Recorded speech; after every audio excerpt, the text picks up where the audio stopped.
7 large lasers. Alpha strike. Heat level critical. Hi friends, and here we are in our first match, and that is a beautifully painted Hatamutochi. I really like the style. Well done. Post commentary time, because, well, I just feel like it. I had a very interesting and weird end of my day today, but I will tell you all about that during this match. We're rocking our 7 large laser Banshee 3M, walking forward happily towards the enemy.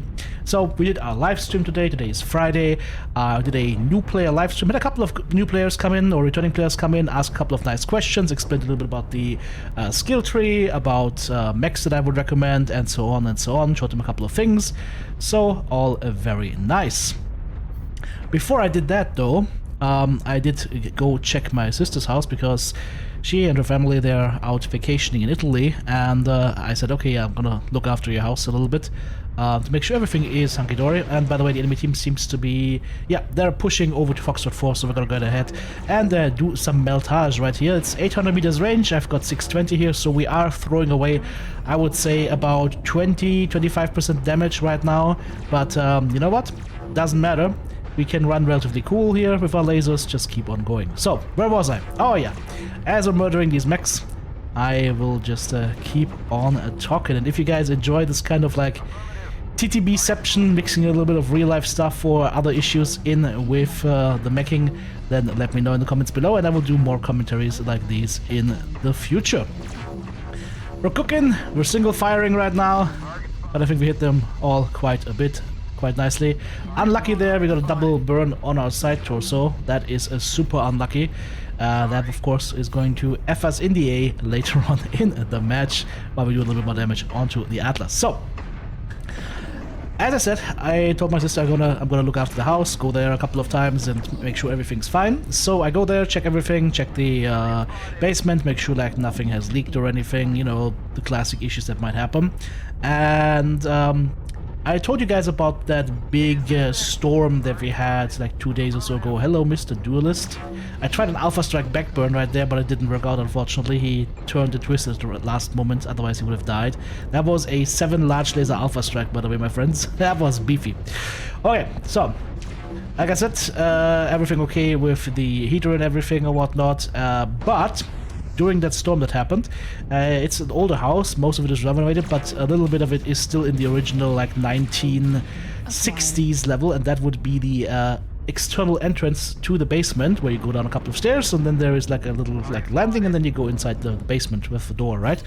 That door is the original door that my grandfather installed and built himself back in the day, right?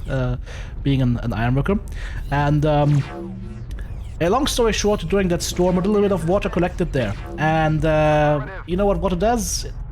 Yeah, it likes to go where, like, it likes to go places. So it had actually flooded a little bit into the basement, not too far, thankfully, just a little bit, and thankfully that basement was built with a couple of like tiny ledges, not huge high ledges or whatnot, but high enough that any water that seeps in might get trapped.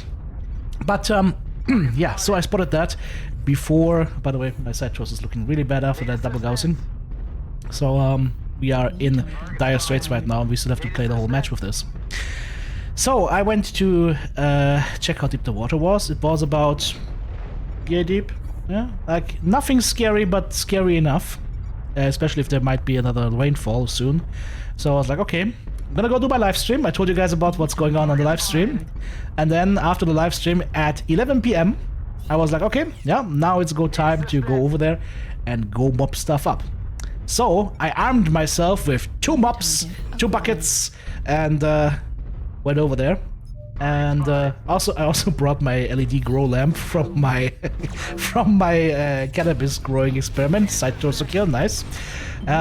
Just to have some light down there, because in that particular area of the basement there is no electric lighting right now. So there I was, mopping the basement happily under the light of an LED grow lamp.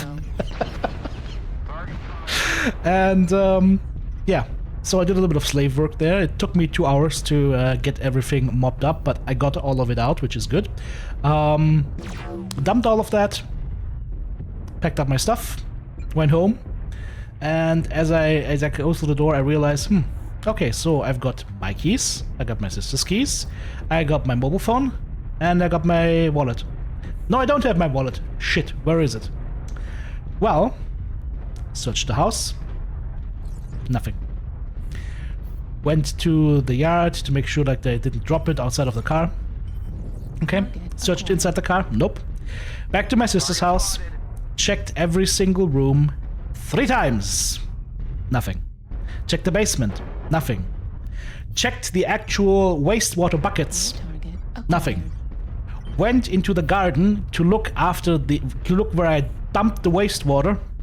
Well, it's not wastewater, it's just water, right? It's just rainwater. Literally walked through the garden at 2 a.m. or 2:30 a.m. with my mobile phone flashlight on, looking like Mr. Burglarous himself. Nothing. Nothing. So, didn't find anything. Came back here. Searched again. Nothing. Checked the car again. Nothing. Went to the house again to check. Nothing. Came back here. Checked every room. Nothing. Checked the... Ooh, Alpha Strike. I thought I could kill him there, but it wasn't enough. Tiny bit missing, but I think this next salvo will take him out. There we go. Grabbed another kill for the good guys. Still getting shot from up top though. So yeah. Nothing. So I have resigned myself to the fact that I actually lost my wallet, and either somebody found it and took it, or somebody found it and is gonna put it into the lost and found box in our city. But yeah, either way, shit's hitting the fan, because of course there are bank cards in there, there's a credit card in there. You gotta go ahead and get everything cancelled and blocked with the emergency number, right? Because otherwise, if somebody uses your credit card or uses your bank card and buys a lot of stuff or does some shitty stuff with that, you're liable, right? So, getting ready to do that, and I was like, you know what? I'm gonna do one last desperation check. I went out to the garage, into the car, and I checked below every seat. Nothing. I checked the trunk again for the 5th time. Nothing. I checked between the seat. Good kill. Checked in between the seat, the passenger seat, and the middle console. Nothing. Checked below all the seats. Nothing. Checked all the sides. Nothing. And then I checked between the driver's seat and the middle console, and lo and behold, my wallet's there. So, I have no idea how I got there. As I was putting all my stuff into my car, I was on the phone with my sister telling her that, hey, you got some flooding in there, I'm gonna go there and mop it up now. And she had lots of helpful tips, like women always have. And in all of that, I just apparently put down my wallet and thought I put it down on the middle console or whatever. I must have nudged it somehow, but it just slid off and right between the middle console and the seat. And it's black leather and a car that has like black furnishing and whatnot, so yeah, that was easy to miss. But thankfully I checked one last time, because otherwise I would have been indeed doo-doo. So, what's the moral of the story? The one time I do not use my good old rule of, well, how did my father say that? Back from the Bundeswehr days, from the German army days. The important stuff always on you. Keys, wallet, watch. And this is the one time I didn't adhere to that, and that's the one time where shit almost hit the fan. So, guys, keep your important stuff on you. Keep it in your pockets, where you can easily reach it, and keep it where nobody else can get it. But I'm happy. I even poured myself an emotional support beer. I told you guys the whole story now. Of course, I'm kind of the idiot in that story, but hey, you know what? I'm happy now that I got it back. I found it. Everything's fine. I don't have huge issues now. Our stalker is currently getting shot from the front and from the back, and if the enemy team plays that correctly, then they're gonna win that one. He is super healthy though, so he has a chance of actually pulling this out, but he's just playing ring around the rosy with the light mech right now. But if they prepare it, he's gonna get it. Ooh, even an artillery strike coming in. He's taking a lot of damage though. Come on, let's see. Yes, yes, yes. Does he not have enhanced zoom for this one? Apparently not, but he did hit something. Ah, there we go. Come on, come on. Be an annoying Phoenix Hawk. Poke one time too many. There we go. 1v1 now. Okay. So there's a good chance of winning this. So yeah. Apparently this is really an emotional support beer because I'm holding it in my hand. If you guys are wondering what I'm drinking. Since I'm not going to Gamescom this year, this is a beer from Cologne. This is Kölsch.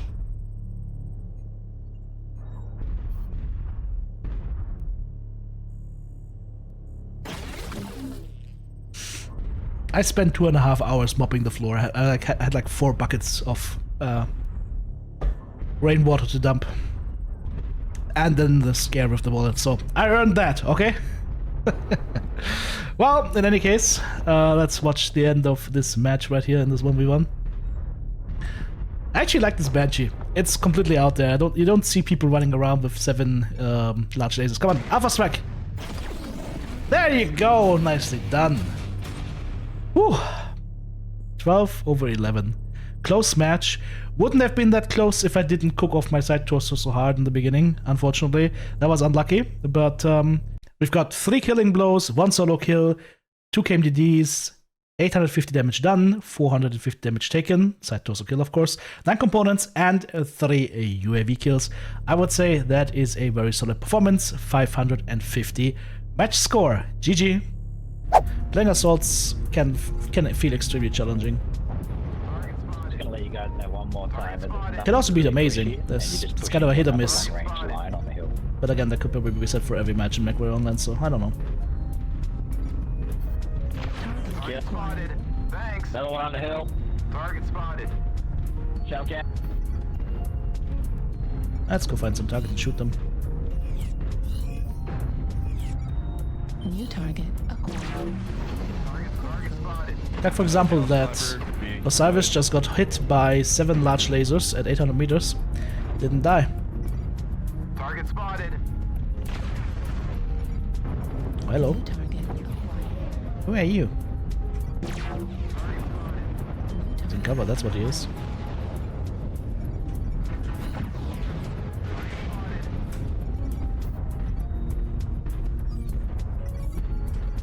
Some cover.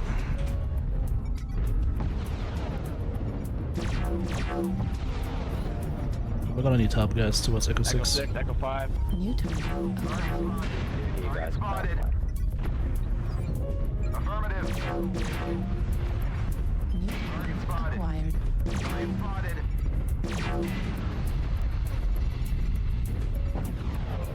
Right, that was only any. Kappa.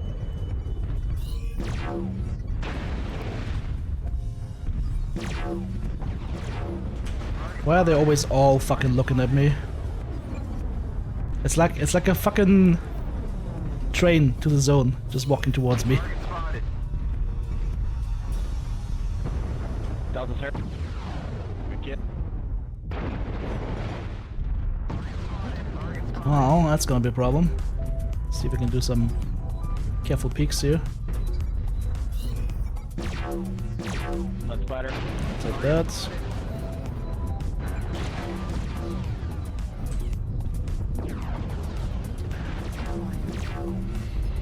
Off that man. Target spotted. There's the Annie again. Taking some damage on the CT. Target New spotted. target. Target spotted. Target A spotted. little bit too popular right now. New target acquired. Need assistance. Target spotted.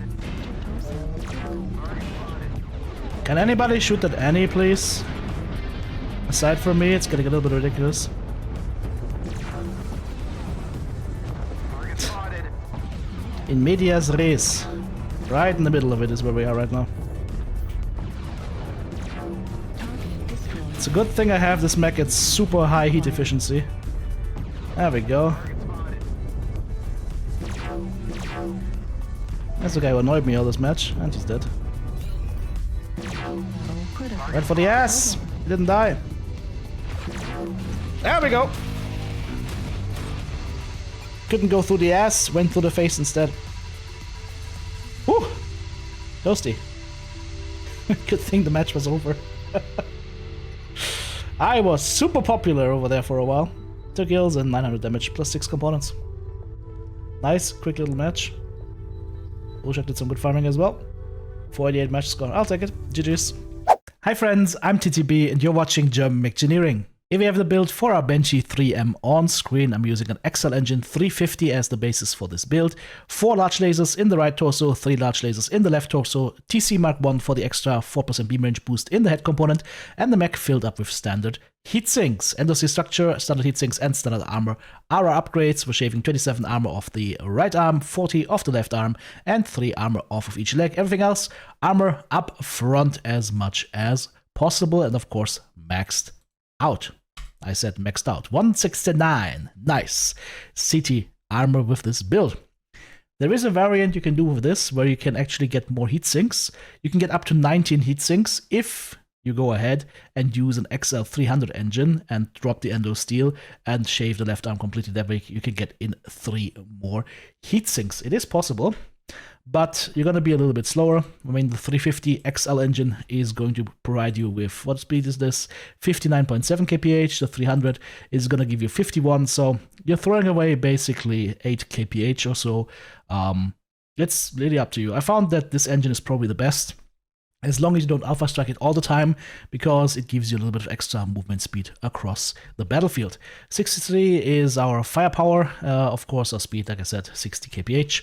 And for the crooks, we're benefiting from 10% energy range, plus of course the 4% from the TC Mark 1, 10% cooldown, 10% heat, and extra armor on CT, right torso, left torso, right arm, and left arm. Those are our crooks, but firing more than 4 large lasers at the same time will cause ghost heat, but since we have standard heat sinks and it is inner sphere, which is not as insanely hot as clan stuff, we can actually shoot all of that at the same time. But if you think that that's a crazy laser vomit build, guys, that's 63 firepower. That is basically the same as a Hellbringer or almost a Cougar can run, so this is nothing too crazy. The good thing about the large lasers is the burn duration is actually fairly short. We can get this down to 0.85 seconds, which is really nice. And of course, the cooldown is also going to be nice at about 3.2 seconds, which I recommend to use to its max. So my recommendation is to shoot this mech for sure in the combination of left side, right side. So you got your right side weapons right here, that's the right mouse button, that's your left mouse button, and then the third mouse button just chain fires everything. If you run super heat capped, as you saw in the video, pew pew pew pew, you just go single fire to make sure you don't overheat cook yourself, especially don't cook off your side torso, because as you've seen as well, bad things can happen when you do that. It is a little bit of a build that I haven't seen too much out there, but I think it's something that's actually viable, and I think this is a build that you could actually play until tier 1. Honestly, I think this build could carry you into tier 1 if you want to go for like an interesting last one build boat that is not something that everybody is running, the Banshee 3M. Try it out, guys, and let me know how it goes for you. Well, today's video and today's day was a wild ride, but we're gonna go ahead, chill out a little bit now, and I hope you guys enjoyed this video. At this point, of course, I would like to say thank you so much to all my amazing supporters. Guys, you know I'm doing this full time. I could not do this without your help. Thank you for that. If you're right there not a supporter yet and would like to say thanks for the videos, have a look at the video description. You can find links to my Patreon, my merch store. You can support me with a one-time donation or maybe use one of my Amazon affiliate links. Every little bit helps, guys. Thank you very much.